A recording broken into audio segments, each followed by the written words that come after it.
আল্লাহ রাসূল সাল্লাল্লাহু আলাইহি ওয়াসাল্লাম বলেছেন, কোন ব্যক্তি যদি পবিত্র শাবান মাসে কমপক্ষে 3টা রোজা, কয়টা রোজা?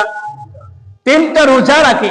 এই হাদিসের মধ্যে আছে 3টা রোজা রাখলে কিয়ামতের ময়দান, হাসরের ময়দান, ওই কঠিন ময়দানে, রাসূলের হাদিসের মধ্যে আছে ওই ময়দানটা হলো যে সূর্য যে হাজার হাজার মাইল দূরে, এই তাপ আমরা দুনিয়ায় সহ্য করতে পারি না। কি কারণ?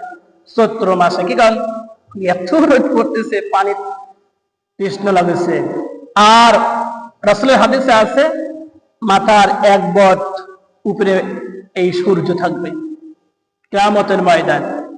যত এই সূর্যের দরজা আছে সব খুলে দেওয়া হবে। এখন তো একটা দিছে, তাও পানি ঢালতেছে। এখন সমস্ত দরজাগুলো সূর্য যত মুখ আছে সব খুলে দিবে। ওই ময়দানটা মাটি পুড়ে লোহা হয়ে তামা হয়ে যাবে। তামা এত বড় মারাত্মক গরম হবে, পা দেওয়ার সাথে সাথে ফুসকা পড়ে যাবে। কি পড়ে যাবে? ফুসকা পড়ে যাবে।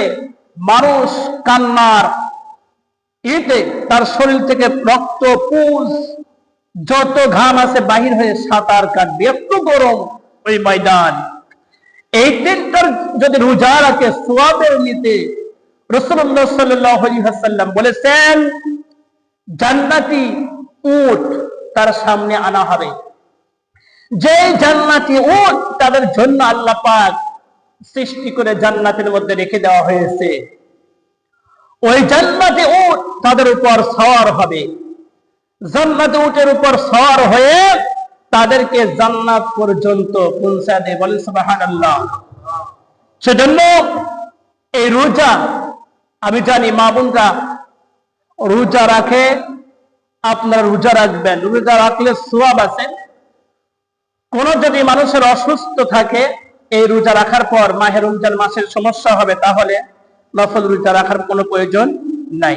রাখলে সওয়াব আছে। পুরুষ এবং মহিলা উভয় আমল করতে হবে।